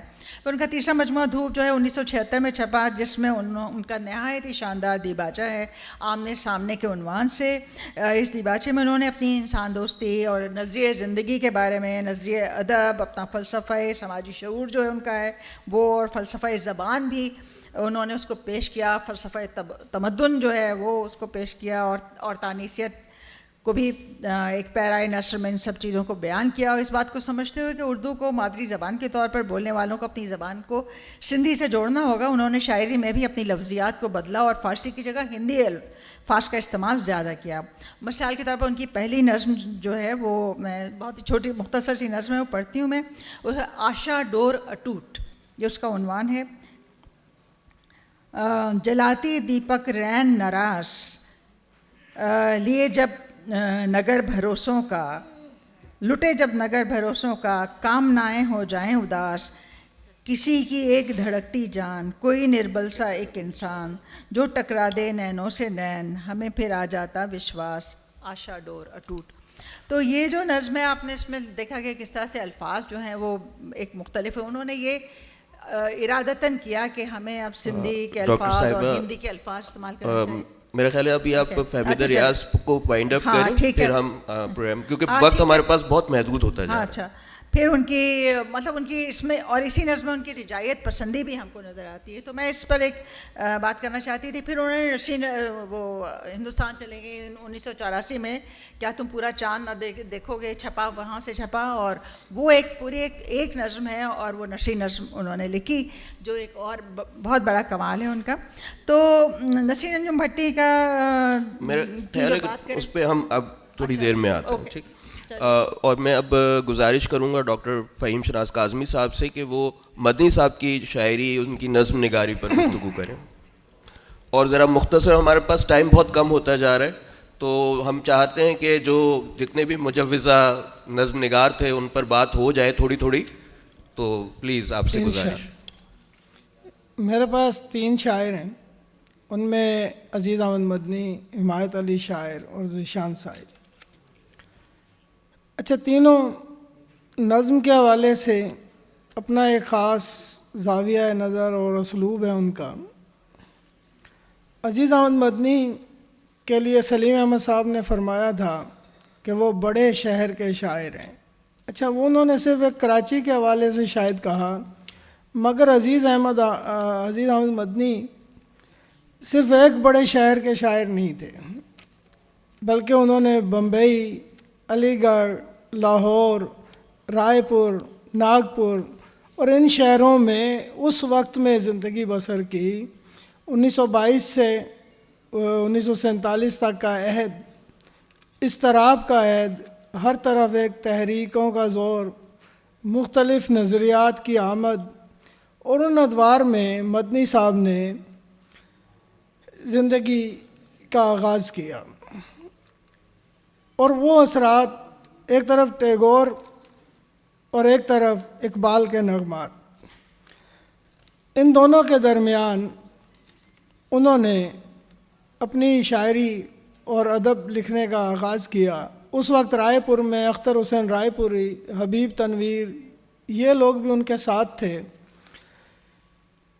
وہ مختلف مشاعروں میں، ان کے والد بھی شاعر تھے حامد صاحب، اور ان کا مجموعہ بھی شائع ہوا ایک. مگر مدنی صاحب نے اپنا راستہ بہت الگ بنایا. عزیز احمد مدنی کے شاعری میں ہمیں نیند، رات، سائے، یہ استعارات کثرت سے نظر آتے ہیں، اور کثرت سے ان کی نظموں کے عنوانات جو ہیں وہ رات اور نیند ہمیں نظر آتے ہیں. حالانکہ بعد کا جو مجموعہ ہے ان کا نخل گما، اس میں یہ چیزیں تاریخی تناظر پہ پھیل جاتی ہیں، تہذیبی تناظر پہ پھیل جاتی ہیں، اور ثقافتی سطح پر مدنی صاحب اس کو دریافت کرنے کی کوشش کرتے ہیں. مگر مدنی کی جو ثقافتی سطح ہے وہ اقبال کی ہند اسلامی تہذیب کی جانب ہے. ہند اسلامی تہذیب اور قدیم ہندوستانی تہذیب کے ساتھ ساتھ مدنی صاحب مونجو داڑو، ہڑپا اور ان تہذیبوں کا بھی ذکر کرتے ہیں. مگر ان کے وجود میں جو فکر ہے، جو اضطراب ہے، وہ ایک بہت سائنٹیفک سوچ اور ایک سائنسی آدمی کی سوچ. وہ سائنس اور ٹیکنالوجی، داخلی اور خارجی کشمکش، سائنس کے روز بروز نئے سے نئے ایجادات اور ان کے انسان پر اثرات ان سے بہت زیادہ وہ بحث کرتے ہیں، اور جدید تر حیثیت سمیٹ کر وہ اپنی نظم میں ایک معنی دینے کی کوشش کرتے ہیں۔ مدنی صاحب کا اسلوب دبیز اور تہدار ہے۔ ان کی سائنس، ٹیکنالوجی اور معاشیات اور سیاسیات کے کردار کو وہ بہت اہم جانتے ہیں۔ وہ سمجھتے ہیں کہ اس دنیا میں اس وقت جو بہت زیادہ کردار ہے وہ معاشیات کا ہے اور سیاسیات کا ہے، اور اس کے ساتھ ساتھ ادب کو ان کی پیروی کرنے کے لیے، ان کے ساتھ چلنے کے لیے اور ان کو ادب جیسا بنانے کے لیے بھی کوششیں کرنی چاہیے۔ مدنی صاحب کی بہت ساری نظمیں ہیں جن میں ہم آخری ٹرام، چوہا یا سمندر کے بوڑھے خدا، ماہی گیروں کی بستی، آپریشن تھیٹر اور رصدگاہ، روح عصر، وقت، کاکل وقت۔ اچھا، وقت مدنی صاحب کی شاعری کا بنیادی ایک روح ہے، تھیم ہے۔ وہ کہتے ہیں کہ وقت جو ہے، اگر آپ نے اس پر قابو پانا ہے، اس سے آگے نکلنا ہے، تو پھر ہمیں سائنسی فکر اختیار کرنی پڑے گی، اور اپنی تہذیب اور تاریخ کے ساتھ ہمیں اسے کس طرح ہم آہنگ کرنا ہے۔ یہ مدنی صاحب کے روحانی اضطراب کا باعث تھا اور رہا، آخر تک رہا۔ بہت شکریہ ڈاکٹر صاحب۔ بالکل مدنی صاحب کی جو نظمیں ہیں اس میں تغیر اور زمانے کی جو تبدیلیاں ہیں اس کو ہمیں بہت واضح طور پہ نظر آتی ہیں۔ اب یہاں سے گفتگو کا موڑ میرا خیال ہے میں گزارش کروں گا اصغر ندیم سید صاحب سے کہ وہ منیر نیازی پر اپنے خیالات کا اظہار فرمائیں۔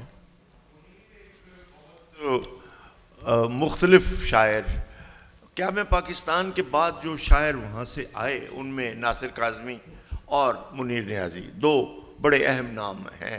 یوں آنے کو حفیظ الشعر پوری، سیف الدین سیف اور بھی شاعر ہیں، لیکن منیر کے ہاں جو دو تین چیزیں بڑی اہم تھیں کہ ایک تو وہ جب وہاں کے باغوں کو چھوڑ کے آتے ہیں، پرندوں کو اور درختوں کو، تو ان کی یادیں بھی ساتھ لے کے آتے ہیں۔ یہی ناصر نے بھی کیا، لیکن دونوں کے ہاں فرق ہے احساس کا، طرز احساس۔ منیر کے ہاں جو سیاسی واقعات ہیں ان کا براہ راست رد عمل ہے۔ منیر اس ملک پہ آصف کا سایہ ہے یا کیا ہے کہ حرکت تیز تر ہے اور سفر آہستہ آہستہ، یا جب وہ یہ کہتا ہے کہ شام علم ڈھلی تو چلی درد کی ہوا، راتوں کا پچھلا پہر ہے اور ہم ہیں دوستوں۔ یہ کیا، کون سی رات ہے، یہ کون سا درد کی لہر، یہ سارا تسلسل ہے اس ساری ہجرت کے عمل کا۔ پھر ایک شعر تو بہت ہی واضح ہے کہ صبح کاذب کی ہوا میں درد تھا کتنا منیر۔ اب صبح کاذب کو ذہن میں رکھیں، یہ وہی ہے، یہ داغ داغ اجالا، یہ شب گزیدہ سحر، یہ جو فیض کہہ رہا ہے یہ صبح کاذب کہہ رہا ہے۔ صبح کاذب کی ہوا میں درد تھا کتنا منیر، ریل کی سیٹی بجی اور دل لہو سے بھر گیا۔ اب یہ ریل کون سی ہے، کہاں سے؟ تو ان کے جتنے استعارے ہیں، میٹافرز ہیں، وہ سارے کے سارے بہت چھپے ہوئے اور بہت ایک طرح سے ہمیں آواز دیتے ہوئے دکھائی دیتے ہیں۔ تو منیر کے ہاں پھر بٹرنس ہے، منیر کے ہاں بہت شدید۔ جب وہ دیکھتا ہے حالات کس طریقے سے بگڑ رہے ہیں تو کہتے ہیں اس شہر سنگ دل کو جلا دینا چاہیے، پھر اس کی خاک کو بھی اڑا دینا چاہیے۔ ملتی نہیں پناہ ہمیں جس زمین پر، ایک حشر اس زمین پہ اٹھا دینا چاہیے۔ یعنی وہ بالکل اس طریقے سے پھر آ جاتا ہے کہ وہ پرواہ نہیں کرتا کسی بھی چیزوں کی یا کسی کی۔ تو اس طرح منیر کے ہاں آپ کو دو تین رویے بڑے واضح نظر آتے ہیں۔ ایک تو پولیٹیکل رویہ بہت واضح ہے کہ کس طریقے سے وہ حالات کو بگڑتے دیکھ رہا ہے۔ مثلا جو ان کا ایک شعر ہے کہ ہوس زر کی اسے آخر مکان خاک میں لائی۔ اب وہ دیکھ رہا ہے ٹرانسفارمیشن کہ ایک طبقہ کس طرح امیر ہو رہا ہے، کس طریقے سے۔ یہ قرۃ اللہ حیدر نے آگ کا دریا میں پوری تصویر کشی کی ہوئی ہے۔ تو یہ موضوع کوئی اتنا آسان نہیں تھا، بہت دیر سے آ رہا تھا۔ تو ہوس زر کی اسے آخر مکان خاک میں لائی، بنایا ناگ نے جسموں میں گھر آہستہ آہستہ۔ تو یہ جو زہر ہے اس معاشرے میں جو پھیلا ہے یہ بہت آہستہ آہستہ پھیلا ہے اور ٹائم ٹو ٹائم آیا ہے. تو منیر کے ہاں جتنا بھی آپ کو نظمیں یا جو سارا کا کانٹیکسٹ پولیٹیکل بھی ہوگا اور سوشل بھی ہوگا. اسی طرح اس کا ایک شعر ہے جیسے کہ کسی کو، یہ شعر بہت امپورٹنٹ ہے، کسی کو اپنے عمل کا حساب کیا دیتے، کسی کو، میں جواب دہ نہیں ہوں، کسی کو اپنے عمل کا حساب کیا دیتے، سوال سارے غلط تھے جواب کیا دیتے. تو ہم آ تو گئے ہیں پر ہم سے جو سوال کیے جا رہے ہیں وہ سارے غلط ہیں، ہم کیا جواب دیتے. محبت اب نہیں ہوگی، سب کا کانٹیکسٹ پولیٹیکل ہے. محبت اب نہیں ہوگی، یہ کچھ دن بعد میں ہوگی، گزر جائیں گے جب یہ دن، یہ ان کی یاد میں ہوگی.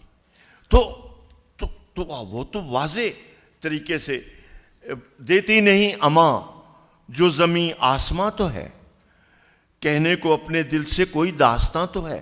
تو منیر کے ہاں، اور منیر نے نئی نسل کو بہت متاثر کیا. ایک تو اس کا لہن، اس کا لہجہ، پھر منیر کی شخصیت. اس کی شخصیت کے اندر ایک رومانوی پہلو ہے کہ وہ جب بیٹھتا ہے، وہ جب بات کرتا ہے، وہ جب سوچتا ہے، اور صحبتیں بے شمار اس کے ساتھ دوستوں کو حاصل ہوئیں. تو اور ان کے ہاں جو وٹ کی طاقت ہے، جو چوٹ لگانے کا اس کے اندر ایک عنصر ہے، وہ بڑا نمایاں ہے.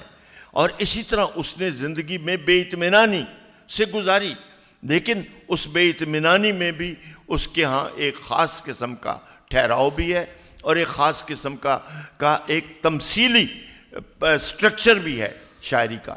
تو ایسا نہیں ہے کہ وہ بات کو یوں فرنٹ سے سامنے سے کہہ رہا ہے، وہ اس کو اسیمیلیٹ کر کے کہہ رہا ہے، رچاؤ کے ساتھ کہہ رہا ہے. تو یہ بہت کم شاعروں کو یہ نصیب. بہت شکریہ اصغر ندیم صاحب. باقی منیر نیازی صاحب کی جو شخصیت ہے اس میں ایک پراسراریت اور ان کا جو ایک بڑا گہرا لہجہ ہے، وہ ایک سراپا شاعر ہمیں محسوس ہوتے ہیں. اب ہم گفتگو کا سلسلہ آگے بڑھاتے ہیں اور میں درخواست کروں گا فراست رضوی صاحب سے کہ وہ مصطفیٰ زیدی کی شاعری پر، ان کی نظم نگاری پر اپنا اظہار خیال فرمائیں.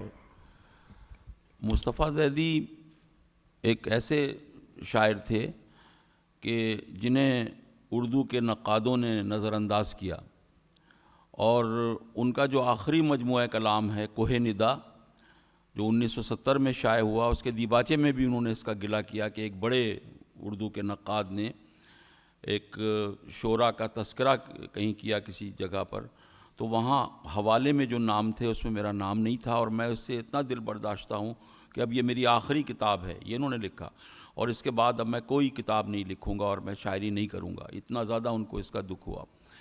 لیکن نقادوں کے نظر انداز کرنے کے باوجود ان کی شاعری میں اتنی تاثیر اور اتنی قوت تھی کہ اس نے براہ راست ادب کے طالب علموں کو اور عوام کو متاثر کیا، اور انہوں نے اپنی شاعری کے حسن سے اور اپنی تخلیقی صلاحیت کی خوبی سے ادب میں اور ادبی حلقوں میں ایک بڑا مقام حاصل کر لیا. وہ بڑے ذہین و طباع شخص تھے. 40 برس کی عمر میں ان کا انتقال ہو گیا. 1930 میں وہ پیدا ہوئے تھے. 12 اکتوبر 1970 کو وہ اس دنیا سے رخصت ہو گئے. جوش صاحب سے ان کو بڑی قربت تھی، چونکہ الہ آباد میں پیدا ہوئے، الہ آباد میں رہے، تو فراق صاحب الہ آباد میں تھے، تو فراق صاحب سے ان کو بہت قربت حاصل رہی. ان کی جو پہلی کتاب ہے وہ قطعات پر مشتمل ہے، جو بہت ان کی کم عمری میں شائع ہوئی. اس کا دیباچہ فراق گورکھپوری نے لکھا ہے، اور ان کے لیے اس امید کا اظہار کیا ہے کہ یہ آگے چل کے جو ہے ایک بڑے شاعر ہوں گے. اور ان کی وہ امید جو ہے اور فراق صاحب کی جو توقع ہے اس کو انہوں نے اپنے آرٹ سے اور اپنی تخلیقات سے جو ہے پورا کیا. اس خواب کو انہوں نے شرمندہ تعبیر کیا.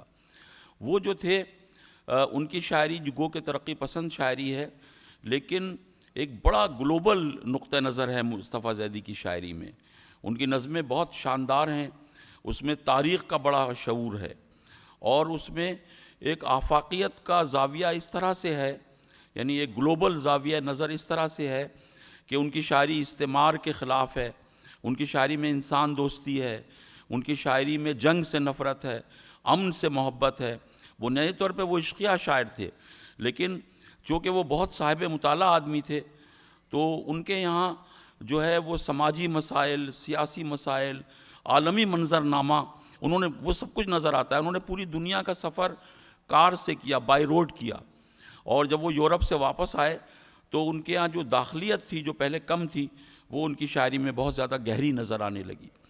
تو یہ مصطفیٰ زیدی کے بارے میں، اور میرے پاس اس وقت خیالات بہت زیادہ ہیں مصطفیٰ زیدی کے بارے میں بھی، سارہ شگفتہ کے بارے میں بھی، لیکن اس نشست کا وقت بہت محدود ہے، تو میں مختصر گفتگو کر کے اسی گفتگو میں سارہ شگفتہ کے بارے میں بھی چند باتیں کہوں گا. سر میں یہ کہنا چاہ رہا تھا کہ ہم نثری نظم کے شعراء پہ جب آئیں گے نا تو ہم بس چلیے ہم آپ کے فارمیٹ کے مطابق بات کر لیں گے. میں تو آپ کے وقت کی محدودیت کی روشنی میں یہ بات کہہ رہا تھا. اس سے پہلے میں چاہوں گا ڈاکٹر نجیب آپ حبیب جالب کے حوالے سے 2-4 جملے کہتے ہیں کیونکہ ہمارا ٹائم آلموسٹ ختم ہو گیا ہے. تھوڑا ہم چاہیں گے کہ نثری نظم کے جو شعراء ہیں تھوڑی سی گفتگو اس پہ ہو جائے. اچھا ایک بات، آج 26 کو منیر نیازی کی برسی ہے اور 2011 میں فاطمہ حسن بیٹھی ہیں. ان کو پتہ ہے کہ وہ یہ بھی ٹریول کر کے آئی تھیں ان کے اس میں، تو یہ آج ان کی برسی ہے. یہ بھی ایک اچھا کوئنسیڈنس. ہاں جی بالکل بالکل. اور کل مرزا غالب کی تاریخ ولادت ہے. جی ڈاکٹر صاحب پلیز. کل 27 ہے، کل ہے.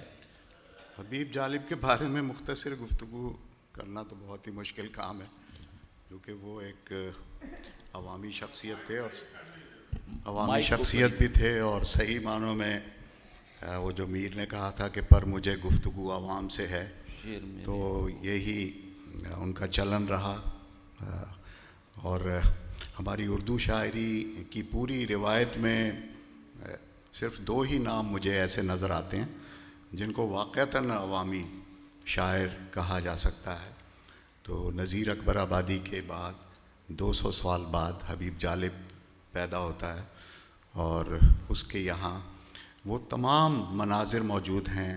چونکہ نذیر تو ایک طرح سے سماجی حقیقت نگاری تک محدود رہے، مگر حبیب جالب کے یہاں ہمیں سماج کے ساتھ ساتھ سیاست اور نئے رنگی دورہ یہ سب کچھ ہمیں ان کے یہاں بڑا نمایاں نظر آتا ہے، اور وہ بڑی شدت کے ساتھ اس کا اظہار کرتے ہیں. ان کی بعض نظمیں تو ایسی ہیں جو شاید بچہ بچہ ان نظموں کو جانتا ہے، گا سکتا ہے، اور ہر موقع پر ہر سٹیج سے وہ نظمیں گائی جاتی ہیں، اور ان نظموں کو پڑھنے یا سننے کے بعد ایک بڑا ولولہ اور ایک بڑا جوش جو ہے وہ پیدا ہوتا ہے.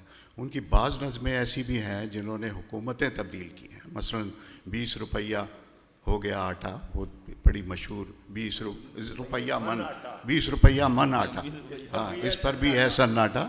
یہ تو ایسی نظم ہے جس نے ایوب خان کی حکومت کو، حالانکہ اس زمانے میں صرف 16 روپے سے 20 روپے من آٹا ہوا تھا، 4 روپے اس کی قیمت بڑھی تھی. اب تو 400 روپے قیمت بڑھتی ہے ایک ہی سٹیپ میں. تو وہ اس طرح کی نظمیں بھی انہوں نے لکھی ہیں. بے نظیر کے بارے میں بڑی آپ کو یاد ہے کہ پنجابی کی ایک نظم انہوں نے لکھی تھی، نہ جا امریکہ نال کڑے، اور یا دستور ایسے دستور کو صبح میں بے نور کو میں نہیں مانتا، میں نہیں جانتا. یہ نظمیں ایسی ہیں. ایک نظم اس نے، میں صرف اس کا ایک تھوڑا سا ایک ذکر کر دیتا ہوں پھر بات ختم کر دوں. ایک نظم اس نے نیلو کے اوپر لکھی تھی، اداکارہ نیلو کے اوپر. ہاں، تو کہ ناواقف آداب شہنشاہی ہے، اصل نظم یہ ہے، تو کہ ناواقف آداب شہنشاہی ہے. یہ نظم بڑی کمال کی نظم ہے. بعد میں پھر فلم جب بنی تھی تو اس کے اندر اس نے یہ نظم جو ہے وہ ریاض شاہد نے ان سے شامل کروائی تھی کہ تو کہ ناواقف آداب غلامی ہے، ابھی رقص زنجیر پہن کر بھی کیا جاتا ہے. اور یہ ساری نظمیں ایسی ہیں جو ان کی پہچان ہے، ہر جگہ گائی جاتی ہے. ایک طرح سے ہم کہیں کہ بڑی انقلابی قسم کی شاعری ہے حبیب جالب کی، اور بلکہ ایک طرح کے مینیفیسٹوز جو ہیں وہ بن گئے ان کی شاعری. اسی بات سے بس میں آخری بات کرتا ہوں کہ بہت سے لوگوں کے حوالے سے بہت سارے سابقے جو ہیں وہ موجود ہیں، مثلا شاعر انقلاب، شاعر مزدور، اس طرح کے، لیکن حقیقت میں شاعر عوام جو ہے وہ صرف حبیب جالب ہیں. بے شک. اب یہاں سے ہم اپنی گفتگو کا سلسلہ ایک مختلف دھارے کی طرف لے کے جا رہے ہیں، اور وہ بہت اہم دھارا ہے اردو نظم میں، اور وہ ہے نثری نظم. میں یہ سمجھتا ہوں کہ یہ دبستان کراچی اور نثری نظم میں ایک طرح کا نامیاتی تعلق سا ہے. نثری نظم کا آغاز کراچی سے ہوا جب قمر جمیل صاحب نے اس کی ایک تحریک کے طور پہ بنیاد رکھی. پھر بڑے نام ہمیں نظر آتے ہیں نثری نظم کے، اور ہماری خوش قسمتی ہے کہ ہمارے آڈینس میں اور جو ہماری صدارت فرما رہے ہیں یہ اتنے اہم نام ہیں نثری نظم کے. تو اسی حلقہ احباب میں 2-3 اہم نام تھے جن پر ہم گفتگو کریں گے. ثروت حسین کی جو نظم نگاری ہے اس کا ایک پہلو ہے نثری نظم، اور وہ اپنے معاصر جو نظم نگار تھے، نثری نظم کے حوالے سے میں بات کروں گا، اس سے بھی کافی مختلف نثری نظم انہوں نے لکھی. اس میں خود کلامی کی بھی کیفیت ہمیں نظر آتی ہے، اس میں وہ فطرت سے ہم کلام بھی ہوتے ہیں. اور کچھ ایک نظم تو ایسی ہے جسے میں یہ کہوں گا کہ وہ ایک طرح کا نظموں کا مینیفیسٹو ہے. اس کا عنوان ہے ایک نظم کہیں سے بھی شروع ہو سکتی ہے. اس کا آغاز اور اختتام میں صرف آپ لوگوں کو سنانا چاہوں گا. وہ اس طرح سے ہے کہ ایک نظم کہیں سے بھی شروع ہو سکتی ہے، جوتوں کی جوڑی سے یا قبر سے جو بارش میں بیٹھ گئی، یا اس پھول سے جو قبر کی پائنتی پر کھلا. یہ آغاز ہے اس کا. اختتام کیسے ہوتا ہے؟ ایک نظم کسی بھی رات سے تاریک نہیں کی جا سکتی، کسی تلوار سے کاٹی نہیں جا سکتی، کسی دیوار میں قید نہیں کی جا سکتی. ایک نظم کہیں بھی ساتھ چھوڑ سکتی ہے، بادل کی طرح، ہوا کی طرح، راستے کی طرح، باپ کے ہاتھ کی طرح. تو یہ ثروت حسین کی جو ہے وہ مزاج تھا نظموں کا. کچھ نظمیں ان کی جیسے مثال کے طور پہ میں تمہیں یاد کر رہا تھا، بچپن اور اداسی کی سرحد پر، گھوڑے کی موت، اس میں آپ کو خود کلامی کا انداز نظر آئے گا. دوسری طرف وہ نظمیں ہیں جیسے درخت میرے دوست، پرانے دوستوں سے ناراضگی، فوارے کی موت، چاہت. یہ نظمیں ہیں جس میں آپ کو فطرت سے ہم کلامی اور فطرت سے ہم آہنگی نظر آئے گی. ایک چھوٹی سی نظم ہے پرانے دوستوں کی ناراضگی، وہ میں یہاں پیش کرتا ہوں کہ سورج نے گھور کر دیکھا، پتوں نے شور کیا، ہوا نے بڑھ کر جھرنے کے گیتوں کو سمیٹ لیا، ہریالی میں اگے ہوئے تاروں نے مجھ سے بات نہ کی، میں لوٹ آیا. تو یہ ہیں ثروت حسین.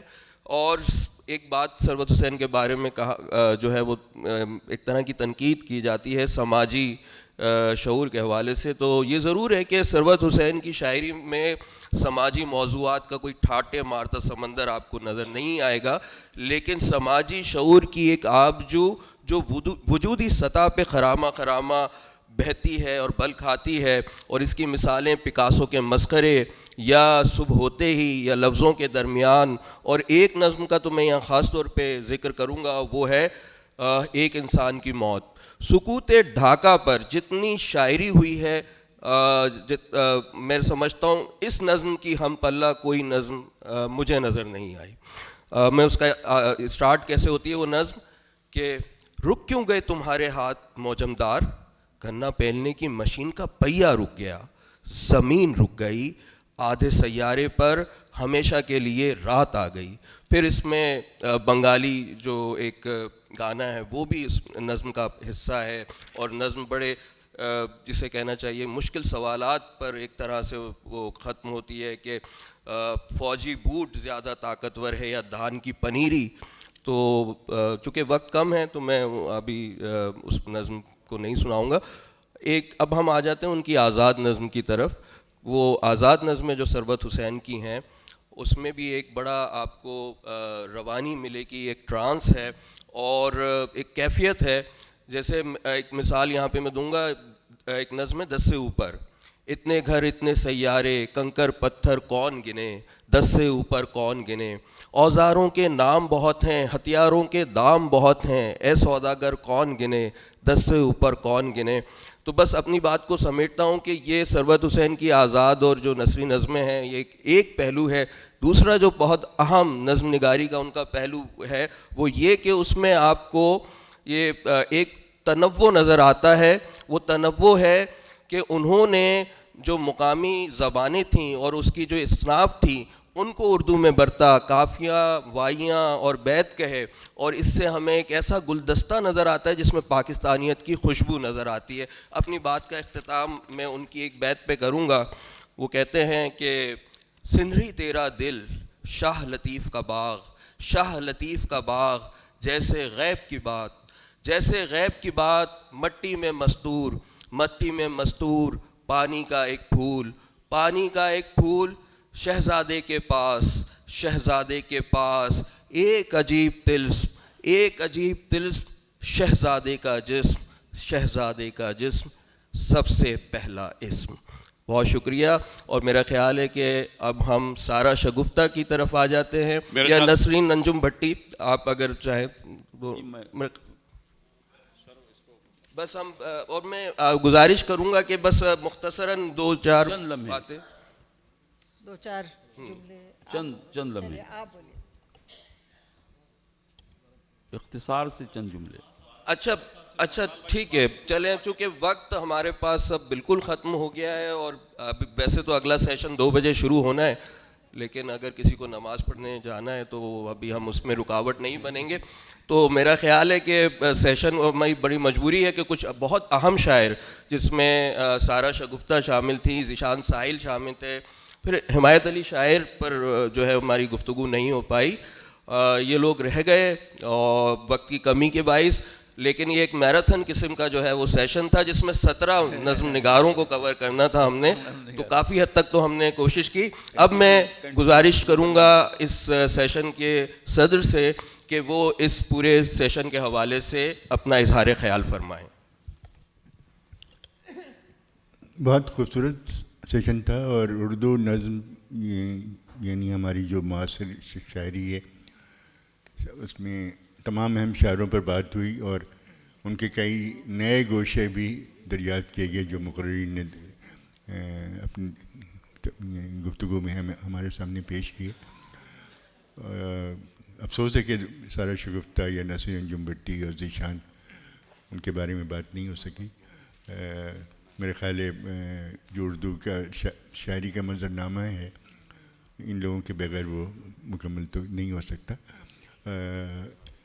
تو کوئی خاص بات مجھے نہیں کہنی ہے, بہت اچھا تھا, اور اس طرح کی چیزیں جو ہیں وہ ہونی چاہیے. بہت یعنی کچھ میری معلومات میں کچھ اضافہ ہوا, کچھ تنقید میں جس طرح کی باتیں ہوئیں, اور جعفری صاحب کو جس طرح فراموش کیا گیا وہ مجھے بہت اچھی طرح نجیب صاحب نے اس کا اظہار کیا. تو بہت خوبصورت سیشن تھا, میں اس کو اختتام, اور آپ نے بہت اچھی اس کی نظامت کی, اس کا بھی شکریہ.